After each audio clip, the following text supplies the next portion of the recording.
This is Sean from Shock Surplus. Today we are looking at the Fox 2.5 extended travel coilovers for F-150 4 to 6 inch lift kits.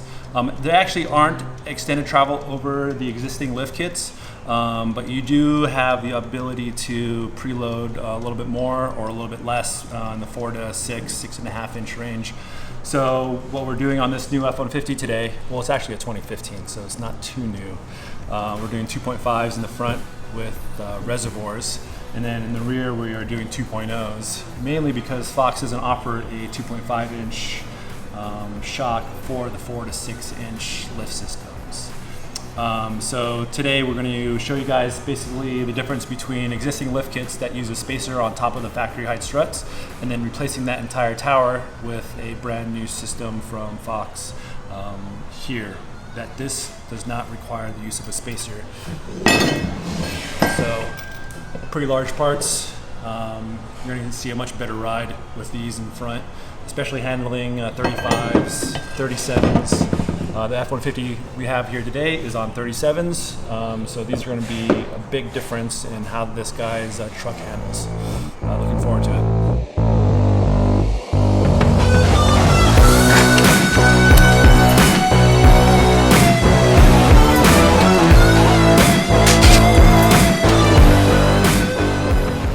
Hey guys, Jeff with Shock Surplus here. Got a 2015 Ford F-150 with the 6-inch drop bracket lift kit. We had a customer contact us, say that he wanted to get rid of the factory struts and this ugly strut spacer here. So we came up with a solution. Got him the Fox 2.5 Factory Series Coilovers that are designed for 6-inch lift kits like this. So we're going to walk you through how to get rid of this setup here and throw on the nice Factory 2.5 coilovers.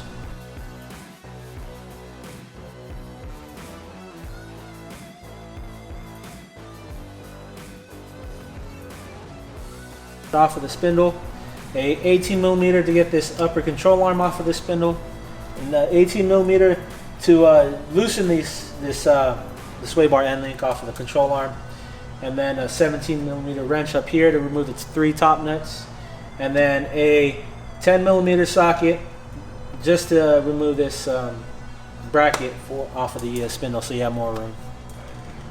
Alright guys, once you got the truck on jack stands, there's just a few simple tools that you'll need. A 21mm deep socket to get this tie rod off, an 18mm deep socket to get this upper control arm off of the spindle, an 18mm socket to loosen the sway bar end link off of the control arm. You won't need to remove that all the way. And then a 17mm wrench to take off these 3 top nuts, and then a 10mm socket to remove this brake line bracket off of the spindle, just to give you a little bit more room when you're working in there. First things first, we're going to take that 21mm socket and get this end link off.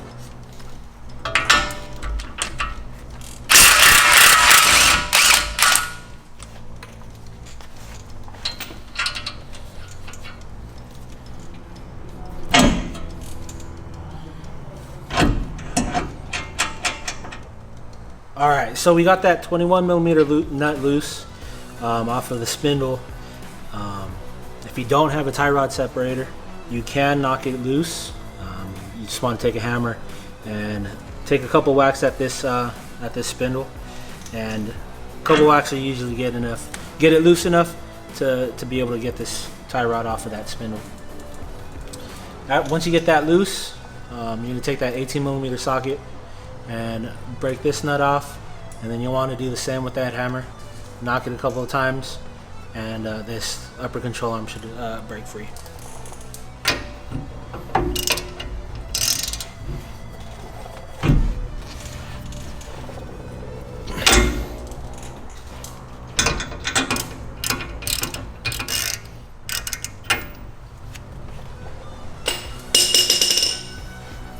Alright. So once you got this 18mm nut loose, what we did was we took that hammer, knocked that spindle, break this upper ball joint off. Now I'll take that same 18mm socket and loosen this sway bar end link from the upper control, or from the lower control arm. You don't need to loosen it all the way. I like to do this just so that it allows me to a little bit more room to push down on the upper control arm to get this coilover out.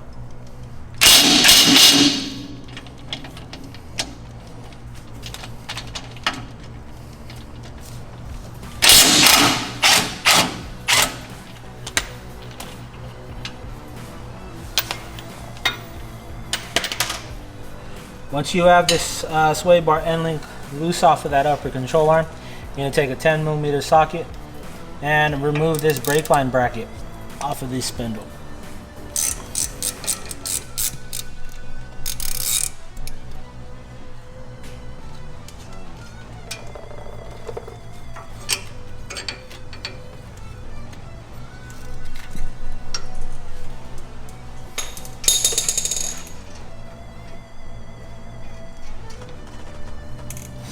Alright, now that you got everything loose, you want to take everything off completely.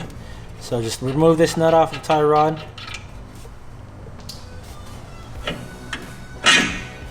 You move this the tie rod out of the way.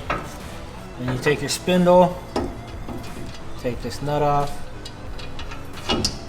and that upper control arm will want to move out the way. Now while you're supporting the spindle, you want to take safety wire and make sure to safety wire the spindle to something so that it's not causing any unnecessary tension on the ABS line and the brake line.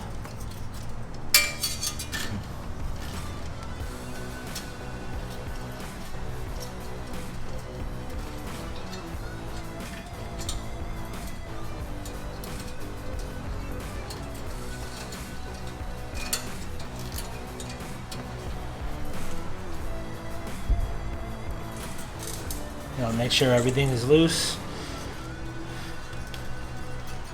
No tension on anything, just in case. Alright, now that you got the spindle out of the way, you're going to take the 18mm socket and we're going to start getting the strut assembly out of the way.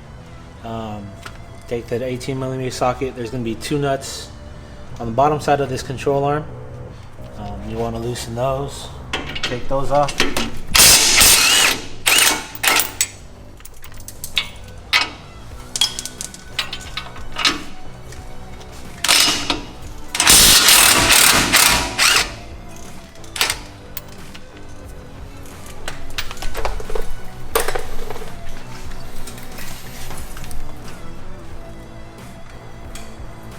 Alright, so you got the bottom nuts for the strut mount removed.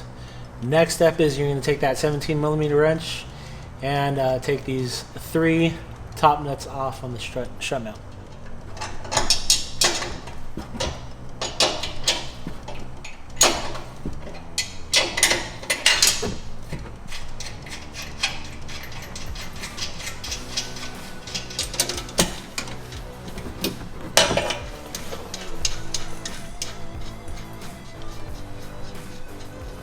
Once you got these 3 top nuts removed, you're going to want to push down on the lower control arm, and then you'll be able to pull this strut assembly out. You can do it by hand. What I like to do is I like to use a pry bar just to give me a little bit of leverage.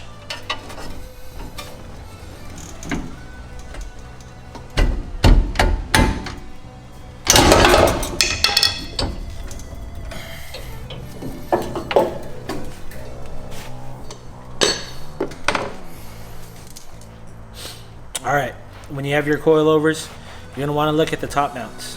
On the top mount, there'll be a sticker, either an L or an R. L is going to be the left side for the driver's side. R is going to be for the right side or the passenger side. Alright, to get the new coilover assembly in, you'll want to put the top mount in first. Get these studs in the hole. Once you get one of the studs in the holes, take your washer and your lock nut and thread that on just so that it doesn't fall out when you're working on the rest of the install.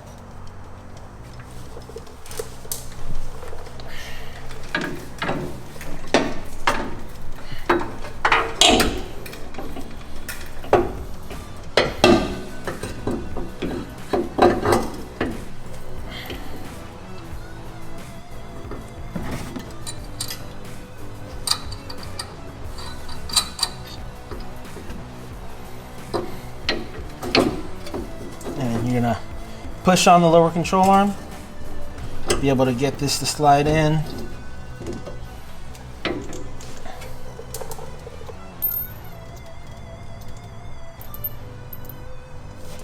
And then you're gonna take your other two washers and lock nut and just loosely thread it on for now.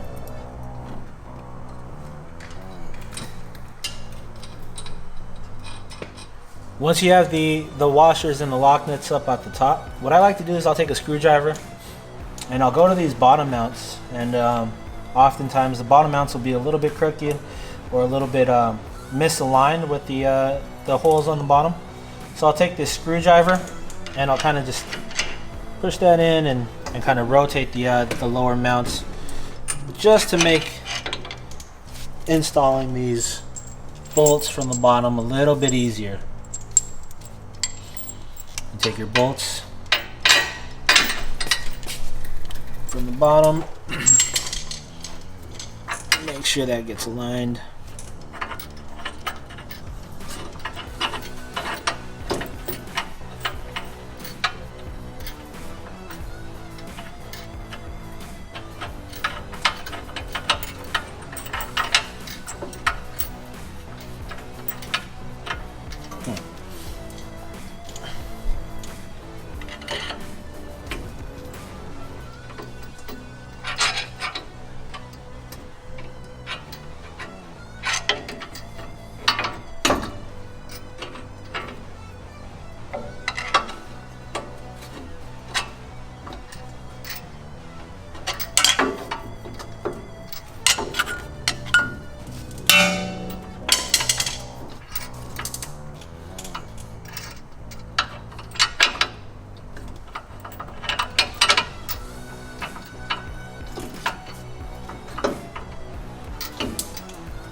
When you're working on tightening the lower bolts, the new supplied Fox hardware uses a 19 millimeter instead of the previous OEM 18 millimeters.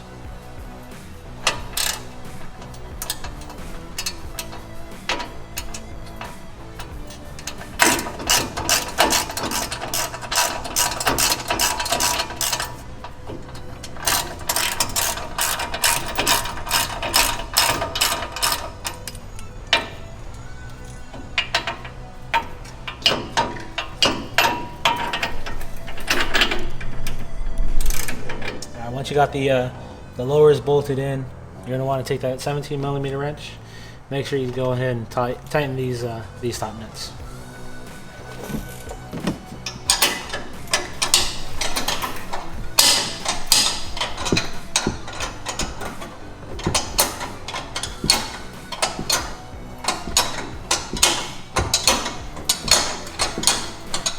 Now that you got your lower mounts bolted in, you're going to want to take your reservoir mount.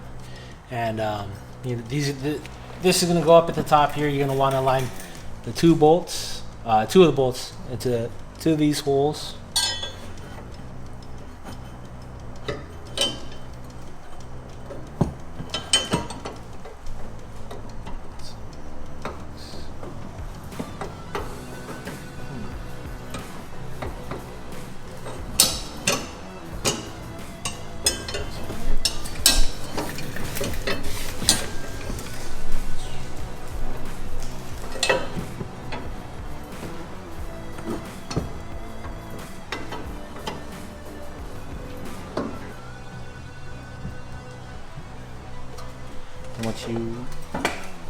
Once you got that in place, you can take your washer and your lock nut and place that over the reservoir bracket.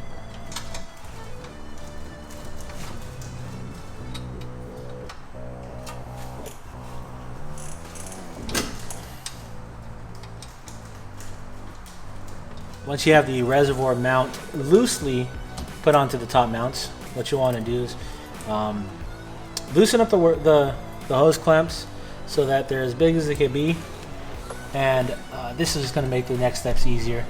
Just slide that in.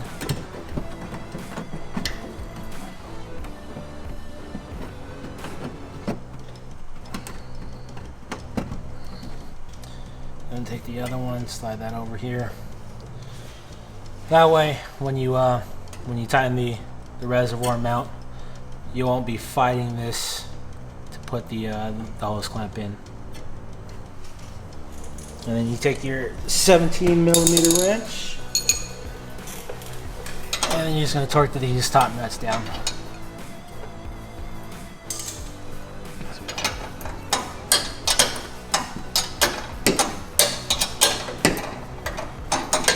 Once you've gotten these top nuts tightened up, you'll want to take this reservoir, get it out of the way so that you're not having to fight it during the rest of the install. You take this reservoir, slide that through the hose clamp.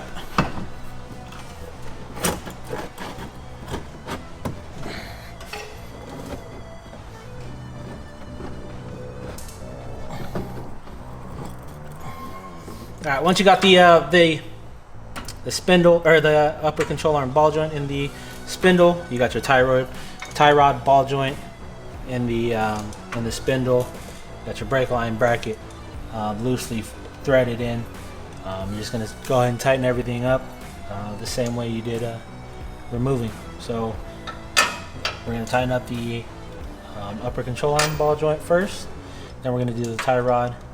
Once we're done with that, we're gonna do the brake line bracket, and then go back to tightening the sway bar end link on the control arm.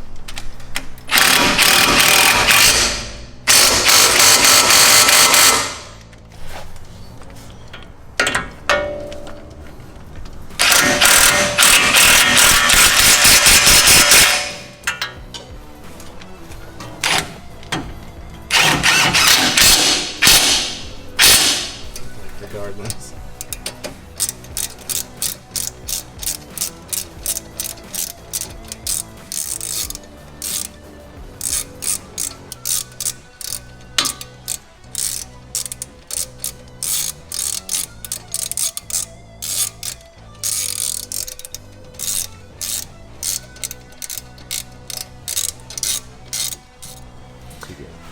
Alright guys, that wraps up the Fox Factory Race Series 2.5 coilover install on this 2015 F-150 with a 6-inch lift. As you can see, we went from this factory strut assembly with this huge piece of spacer at the top.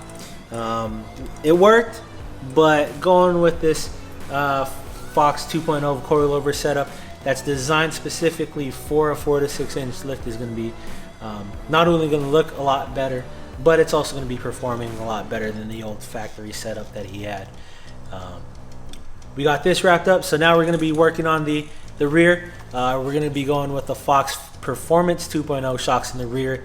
Unfortunately, Fox does not have a factory 2.5 rear shock with for a 4 to 6 inch lift, so we did have to go with the Fox 2.0 Performance Series. Alright guys, so here we are at the back of the truck. Just going to need a couple of tools. 15mm socket on this side, and then you're going to use an 18mm wrench on this side, and then you're going to do the same for the bottom. When I do the rear shocks, what I like to do is I'll take the bottom mount off first. That way, when the shock extends, I can just kind of let the shock extend down and just let it hang out there while I take off the top.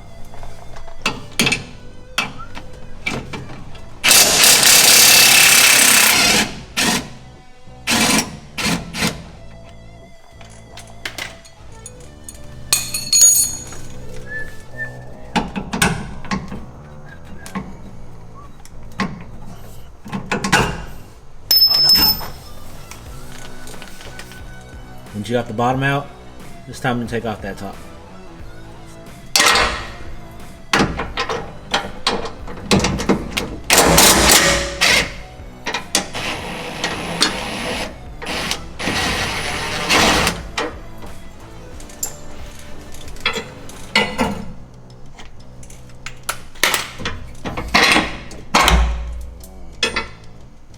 Alright, now that we got the old shock off, it's time to put the new one on.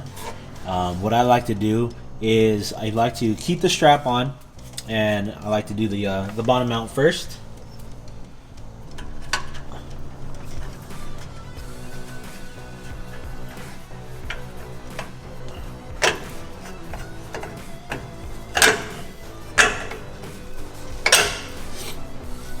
And since this is a gas pressurized shock, once I cut the strap off, the shock will expand, and while it's expanding, I will maneuver the upper mount into the upper mount here and slide the bolt in.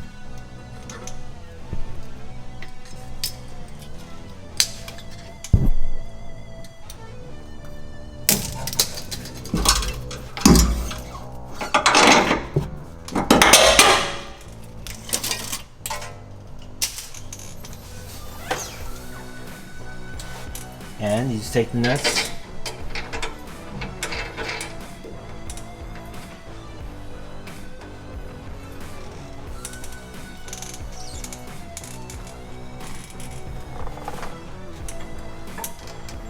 and then you're going to take your top nut.